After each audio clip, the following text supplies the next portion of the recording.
تو کیا غریب آدمی زیادہ خوش ہے؟ میں نے پوچھا۔ نہیں، میرا یہ خیال نہیں، دولت مند باپ نے جواب دیا۔ پیسے سے بے اتنائی اتنی ہی ضرر رسا ہے جتنی اس سے محبت۔ ٹھیک اس علاقے کا ایک آوارہ گرد ہماری میز کے پاس سے گزرا اور خالی ڈبوں کی پھولا پھالی کرنے لگا۔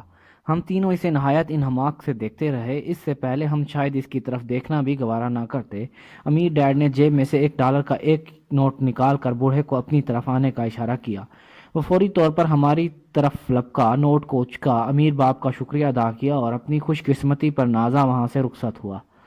وہ میرے بہت سے ملازمین سے زیادہ مختلف نہیں، امیر ڈیڈ نے کہا۔ میں بہت سے لوگوں سے ملا ہوں جو یہ کہتے ہیں کہ انہیں روپے سے دلچسپی نہیں، اس کے باوجود وہ روزانہ 8 گھنٹے کام کرتے ہیں۔ یہ سچ سے اجتناب ہے۔ اگر انہیں پیسے سے دلچسپی نہیں تو پھر وہ کام کس لیے کر رہے ہیں؟ اس طرح کام کرنا اس خبت سے بڑھ کر ہے جس کے زیر اثر ایک آدمی کو دولت جمع کرنے کا جنون ہوتا ہے۔ جب میں اپنے امیر ڈیڈ کی باتیں سن رہا تھا تو بار بار میرا دھیان میرے اپنے باپ کی طرف جاتا، جو کہا کرتا تھا مجھے دولت سے دلچسپی نہیں۔ وہ بار بار یہ الفاظ دہراتا اور پھر اپنے ضمیر کو مطمئن کرنے کے لیے کہا کرتا، میں کام کرتا ہوں کیونکہ مجھے اپنے کام سے انس ہے۔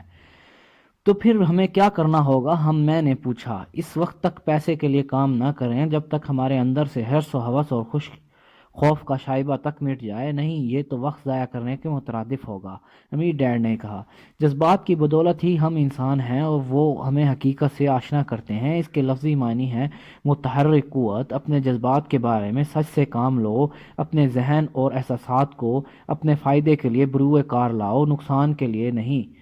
او مائک نے کہا، جو میں نے ابھی کہا اسے بھول جاؤ، آنے والے دنوں میں یہ الفاظ تمہارے کام آئیں گے۔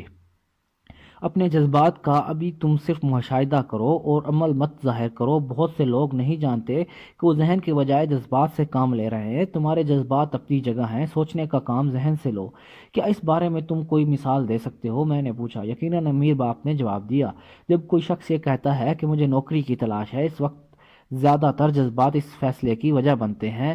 پیسے کی کامیابی کا خوف اس خیال کو جنم دیتا ہے۔ مگر پیسے کی ضرورت ہر شخص کو ہے، اس نے واجبات ادا کرنے ہوتے ہیں، میں نے کہا۔ بالکل نہیں، بالکل انہوں نے بل ادا کرنے ہوتے ہیں، امیر ڈیڈ مسکرایا۔ میں صرف اتنا کہہ رہا ہوں کہ خوف زیادہ تر ان لوگوں کے لیے سوچ بچار کرتا ہے۔ میں سمجھا نہیں، مائک نے کہا۔ مثال کے طور پر، امیر ڈیڈ نے کہا، جب پیسے کی کمی کا خوف پیدا ہوتا ہے تو بجائے اس کے فوری طور پر وہ نوکری کی تلاش میں نکل پڑیں تاکہ چند ڈالر کما کر اس خوف سے گلو خلاصی کریں، انہیں اپنے آپ سے یہ سوال کرنا ہے، کیا طویل دورانیے میں نوکری ہی اس سے چھٹکارا پانے کا بہترین ذریعہ ہے؟ میرے خیال میں جواب ہوگا نہیں، خاص طور پر جب تم اس شخص کی زندگی پر نگاہ کرو۔ نوکری ایک لمبے مسئلے کا مختصر حل ہے، مگر میرا ڈیڈ ہمیشہ کہتا ہے سکول جاؤ، اچھے گریڈ حاصل کرو تاکہ تمہیں ایک پائیدار اور منافع بخش نوکری ملے۔ میں نے کسی قدر پریشان ہو کر کہا، ہاں مجھے معلوم ہے وہ یہی کہتا ہے، امیر ڈیڈ نے مسکراتے ہوئے کہا۔ عام لوگ اسی چیز کی صلاح دیتے ہیں اور بہت سارے لوگوں کے لیے یہ خیال برا نہیں، مگر عام طور پر لوگ اس رائے کا اظہار خوف کے تحت کرتے ہیں۔ تمہارا مطلب ہے کہ میرا باپ یہ اس لیے کہتا ہے کہ وہ خوف زدہ ہے؟ میں نے پوچھا۔ ہاں، میرے امیر ڈیڈ نے جواب دیا ہے، وہ اس بات سے خوف زدہ ہے کہ اگر تم نے پیسہ نہ کمایا تو سماج میں تمہاری عزت نہ ہوگی۔ مجھے غلط نہ سمجھو، وہ تمہیں چاہتا ہے، تمہاری بہتری کے لیے ایسا کہتا ہے۔ میرے خیال میں اس کا یہ خوف کسی حد تک ٹھیک ہے۔ تعلیم اور نوکری دونوں اہم ہیں، مگر ان سے خوف دور نہیں ہوتا۔ تم خود دیکھتے ہو کہ وہی خوف جو روزانہ اسے صبح اٹھاتا ہے تاکہ وہ چند ڈالر کما سکے، انتہائی شدت سے تمہیں سکول جانے پر مجبور کرتا ہے۔ تو تمہارا مشورہ کیا ہے؟ میں نے پوچھا۔ میں تمہیں پیسے کی طاقت پر حکم چلانے کی تعلیم دینا چاہتا ہوں، بجائے اس کے کہ تم اس سے خوف زدہ ہو۔ اور سکولوں میں وہ یہ موضوع نہیں پڑھاتے اور اسے جانے بغیر تم پیسے کے غلام بن جاؤ گے۔ آہستہ آہستہ بات صاف ہو رہی تھی۔ وہ ہمارے ذہن کو کھولنا چاہتا تھا اور ہمیں وہ دیکھنے کے قابل بنانا چاہتا تھا جو نہ مسز مارٹن دیکھ پائی، نہ اس کے دوسرے ملازمین دیکھ سکے اور نہ ہی میرے ڈیڈ کو نظر آیا۔ جو مثالیں اس نے دی بظاہر سنگدلی کی مظہر تھی، مگر میں نے ہمیشہ انہیں یاد رکھا۔ اس دن وسعت نظری سے ہمکنار ہوا، مجھے وہ پھندا دکھائی دیا جو زیادہ تر لوگوں کو اپنے دام میں پھنسانے کے لیے ہمہ وقت منتظر تھا۔ دیکھو، آخر کو ہم سب ملازمت پیشہ ہیں، مگر ہمارے کام کرنے کے معیار ایک جیسے نہیں، امیر ڈیڈ نے کہا۔ میں صرف یہ چاہتا ہوں کہ تم دونوں اس پھندے سے بچنے کا مواقع فراہم کرو۔ وہ پھندا جو خوف اور حس نے مل کر تیار کیا ہے، انہیں اپنے فائدے میں استعمال کرو، مخالفت میں نہیں۔ یہی میں تمہیں سکھانا چاہتا ہوں۔ میں تمہیں ہرگز دولت جمع کرنے والے روبوٹس میں بدلنے کا خواہش مند نہیں ہوں، کیونکہ اس سے ڈر اور طمع کا خاتمہ نہیں ہوتا۔ اگر ڈر اور طمع سے نجات حاصل کرنے سے پہلے ہی تم دولت مند ہو جاؤ تو اس صورت میں بھی تم غلام رہو گے، البتہ تمہاری مزدوری زیادہ ہوگی۔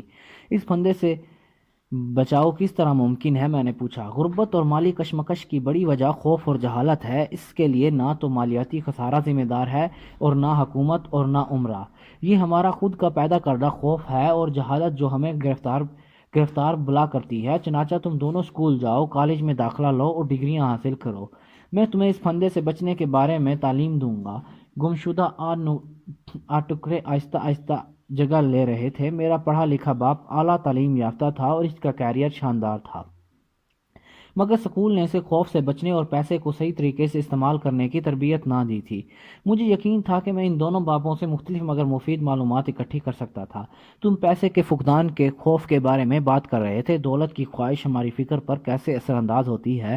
مائک نے پوچھا۔ تمہیں کیسا لگا جب میں نے تمہاری تنخواہ بڑھائی؟ کیا لالچ نے تمہارے اندر سر نہیں اٹھایا؟ ہم نے اسبات میں سر ہلایا۔ اپنے جذبات کے آگے ہتھیار نہ ڈالنے کی بنا پر تمہارے رد عمل میں دیر ہوئی اور تمہیں سوچنے کا موقع مل گیا۔ یہی چیز اہم ہے۔ خوف اور لالچ ہمیشہ ہی ہمارے اندر موجود رہیں گے۔ آج کے بعد تم دونوں کے لیے ضروری ہے کہ اپنے جذبات کو اپنے فائدے کے لیے استعمال کرو اور ہمیشہ یہی کرو اور کبھی کبھی انہیں اپنی قوت فیصلہ پر حاوی ہونے کا موقع نہ دو۔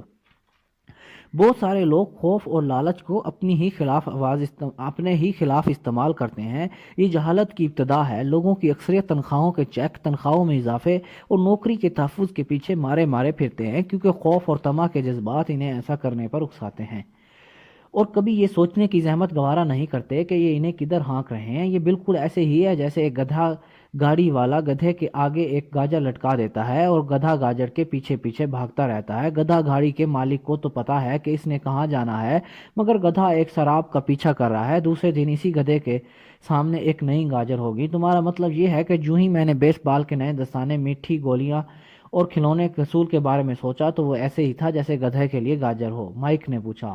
ہاں، اور جوں تم بڑے ہوگے کھلونے زیادہ مہنگے ہوتے جائیں گے، ایک نئی کار، بڑا گھر تمہیں چاہیے ہوگا تاکہ لوگوں کو متاثر کرو۔ امیر ڈیڈ نے مسکرا کر کہا۔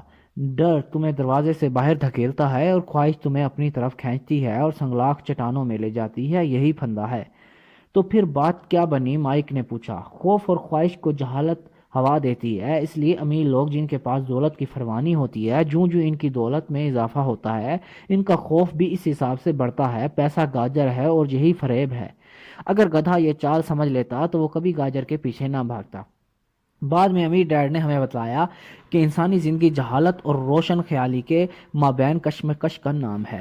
اس نے ہمیں بتلایا کہ ایک دفعہ اگر کوئی شخص معلومات اور اپنے بارے میں جاننے کی کوشش ترک کر دے تو جہالت ڈیرا کر لیتی ہے، اور وہ کوشش ہے ہر لمحہ فیصلہ کی صحیح، اپنے ذہن کو کھولنے یا بند کرنے کی اہلیت کا کشف۔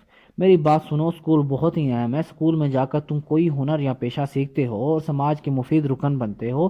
ہر معاشرے میں استاد، ڈاکٹروں، کاریگروں، آرٹسٹ، باورچی، تاجر، پولیس افسر، آگ بجھانے والے اور فوجیوں کی اشد ضرورت ہوتی ہے۔ یہ مہارت نہیں اسکولوں میں سکھائی جاتی ہے تاکہ معاشرہ پروان چڑھے اور خوشحال ہو۔ امیر باپ نے کہا۔ بدقسمتی سے بہت سے لوگ اسکولوں کو نقطہ آغاز قرار دینے کے بجائے نقطہ انجام قرار دیتے ہیں۔ خاموشی کا ایک لمبا وقفہ حال ہوا۔ امیر ڈیڈ مسکرا رہا تھا۔ اس نے جو کچھ اس دن کہا اس میں زیادہ تر میرے سر کے اوپر سے گزر گیا، مگر جیسا کہ بڑے اور عظیم استادوں کا شیوا ہوتا ہے، ان کے بولے ہوئے الفاظ مدتوں رہنمائی کرتے ہیں، یہاں ان کی وفات کے بعد بھی وہ یاد رہتے ہیں۔ اس کے الفاظ آج تک مجھے یاد ہیں۔ آج میں نے تھوڑی سختی کے ساتھ اس نے کہا، مگر اس کی وجہ تھی۔ میں چاہتا ہوں کہ تم اس بات چیت کو ہمیشہ یاد رکھو۔ میں چاہتا ہوں کہ تم ہمیشہ مسز مارٹن کے متعلق سوچو، ہمیشہ گدھے اور گاجر کو یاد رکھو۔ اس بات کو کبھی مت بھولو کہ ڈر اور لالچ جو احساس کی کڑی ہیں تمہیں مشکل میں پھنسا سکتے ہیں۔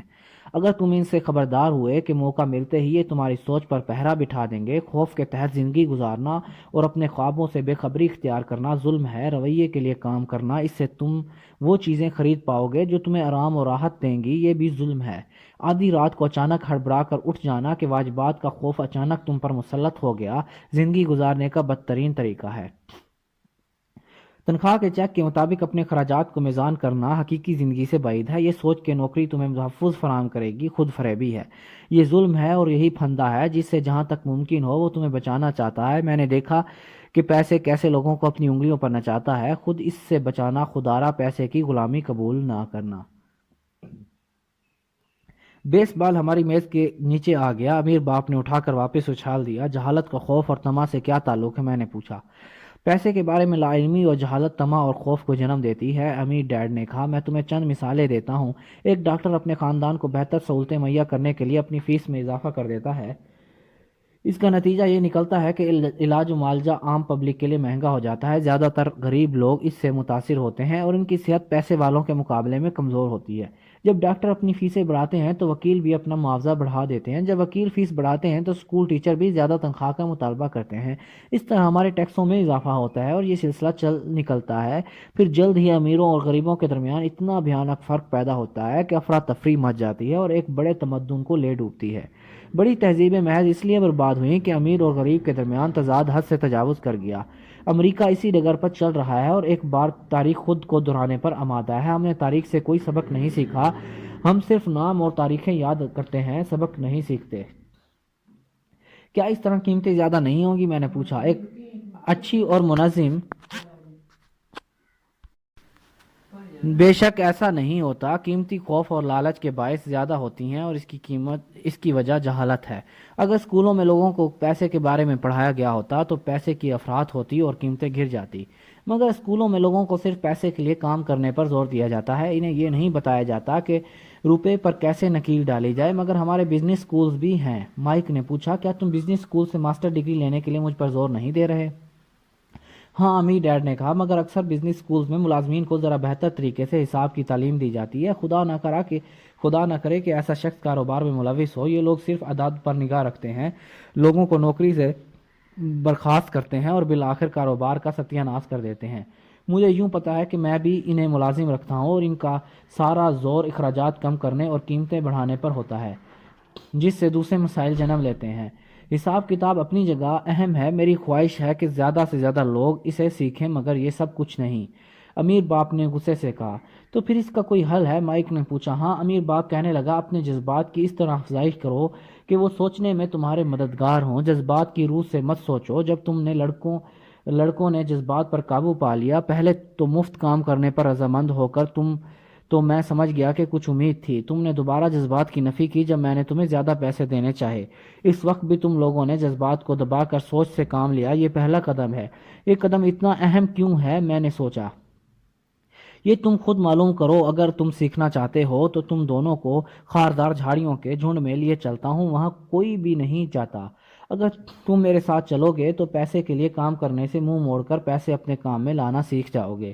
اگر ہم آپ کے ساتھ جاتے ہیں تو ہمیں کیا ملے گا؟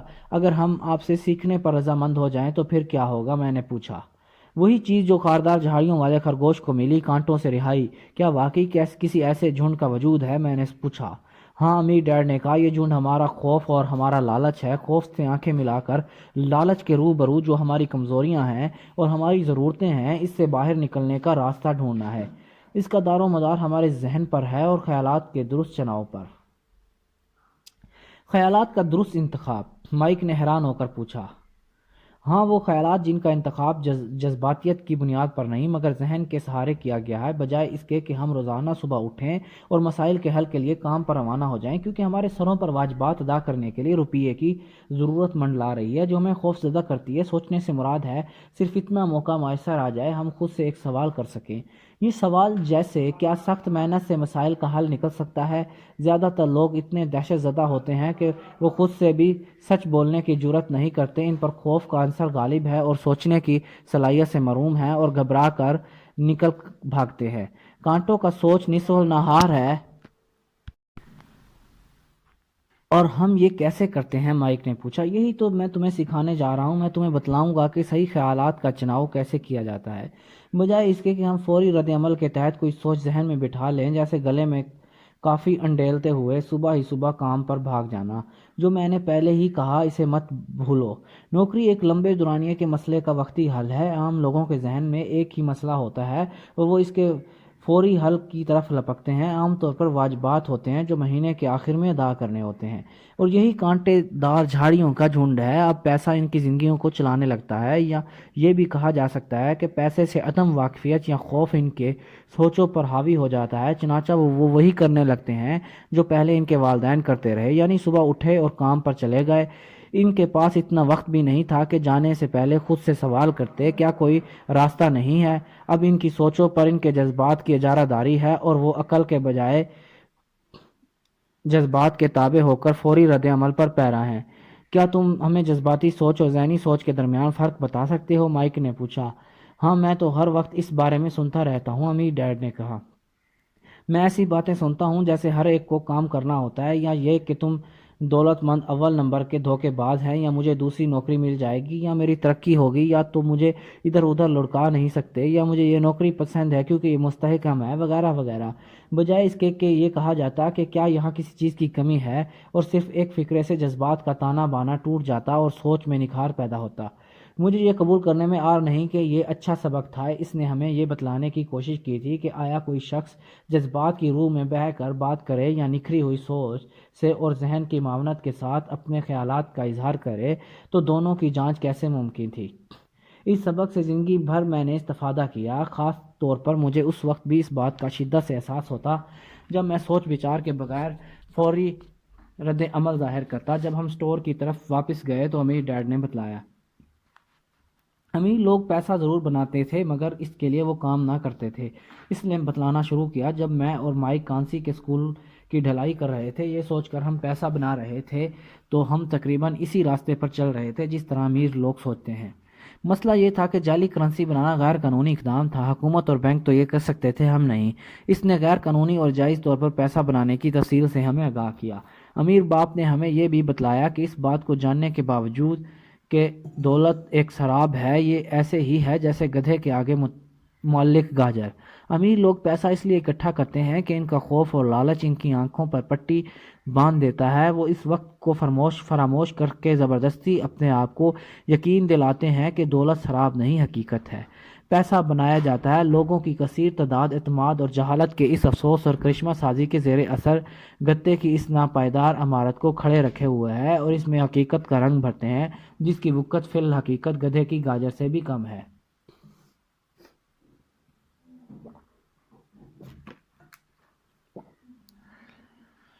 اس نے امریکہ کے گولڈ سٹینڈرڈز کے بارے میں بات کی اور ہمیں بتلایا کہ ہر ڈالر کے بدلے اتنی مالیت کی چاندی اسٹیٹ ریزروز میں موجود ہوتی ہے۔ جس کے بارے میں اس سے فکر تھی وہ یہ تھی کہ افواہ پھیلی ہوئی تھی کہ ایک دن ہم گولڈ سٹینڈرڈ کو ترک کر دیں گے اور ہمارے ڈالروں کے بدلے اتنی مالیت کی چاندی خزانے میں نہیں رکھی جائے گی۔ جب یہ ہوگا لڑکوں تو قیامت برپا ہوگی۔ غریب متوسط طبقے کے لوگ اور جاہل صرف اس بنا پر برباد ہو جائیں گے۔ اب تک وہ اسی خیال میں مست ہوں گے کہ پیسہ حقیقت ہے، اور جس فرم یا حکومتی ادارے میں وہ کام کر رہے ہیں ان کی دیکھ بھال کرے گی۔ اس دن ہمیں سمجھ نہ آیا کہ وہ کیا کہہ رہا تھا، مگر وقت کے ساتھ ساتھ اس کی باتیں مجھے سمجھ آتی گئی۔ اپنے سٹور کے باہر ٹرک میں بیٹھنے سے پہلے اس نے کہا، لڑکوں کام کرتے رہو مگر جتنی جلدی تنخواہ کے بارے میں بھول جاؤ اتنا ہی تمہارے لیے بہتر ہوگا۔ اپنے دماغ کو استعمال کرو، مفت کام کرو، اور جلد ہی تمہارے ذہن میں ایسی تجویزیں ابھریں گی جن کو بروئے کال لا کر میری تنخواہ سے کئی گنا زیادہ کمائی کر سکو گے۔ تمہیں وہ چیزیں دکھائی دیں گی جو دوسروں کی نظر سے اوجھل ہیں، ایسے مواقع جو ان کی نظروں کے سامنے بکھرے ہوئے تھے۔ اکثر لوگوں کو یہ مواقع دکھائی نہیں دیتے کیونکہ وہ پیسے اور تحفظ کی تلاش میں ہوتے ہیں، اور وہی انہیں ملتے ہیں۔ ایک دفعہ جب تم ایک موقع کو دیکھ لو گے تو باقی زندگی مواقع ملتے رہیں گے اور پھر ان کی کمی نہ ہوگی۔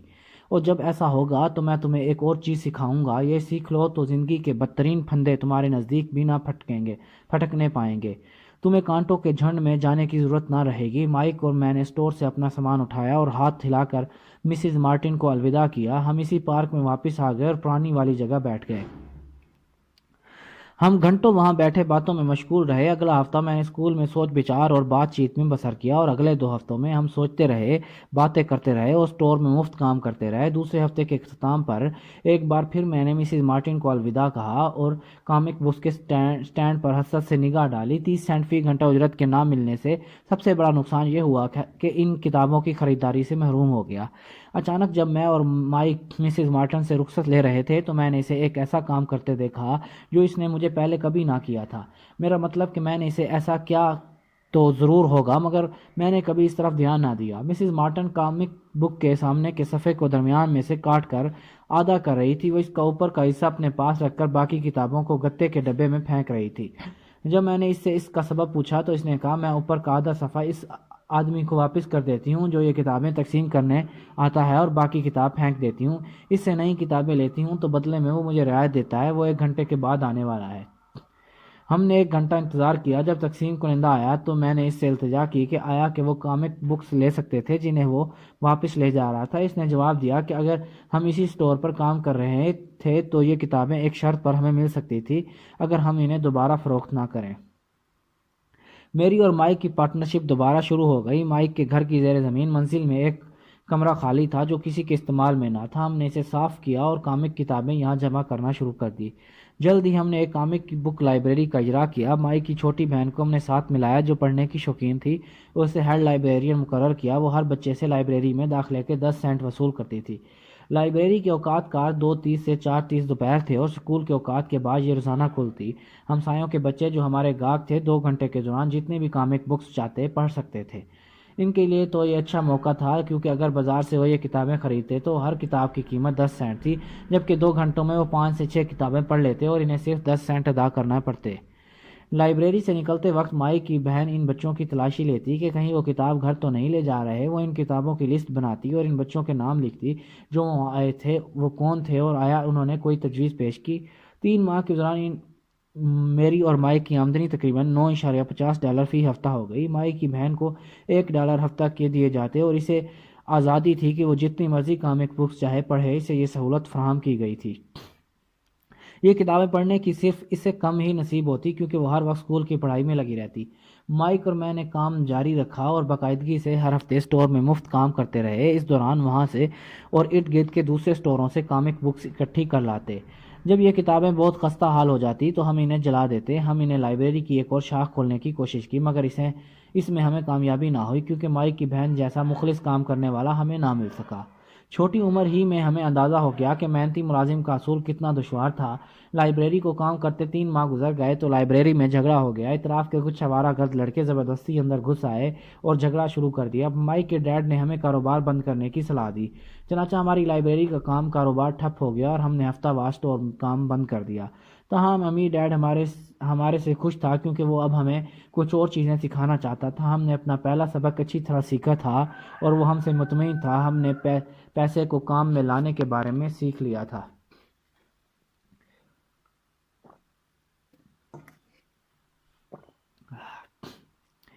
اسٹور میں مفت کام کرنے کی بدولت ہم نے مجبور ہو کر ذاتی کاروبار شروع کیا اور روپیہ کمانا شروع کر دیا۔ اس کے لیے ہمیں کسی آجر کے محتاج نہ ہوئے اور سب سے اچھی بات یہ ہوئی کہ پہلے ہی کاروبار میں ہمیں منافع ہوا، حالانکہ ہم وہاں موجود بھی نہ تھے۔ پیسے ہمارے لیے کام کر رہا تھا۔ پیسہ دینے کے بجائے امیر ڈیڈ نے ہمیں جو کام کی باتیں بتائی تھی وہ اس سے کہیں زیادہ قیمتی تھی۔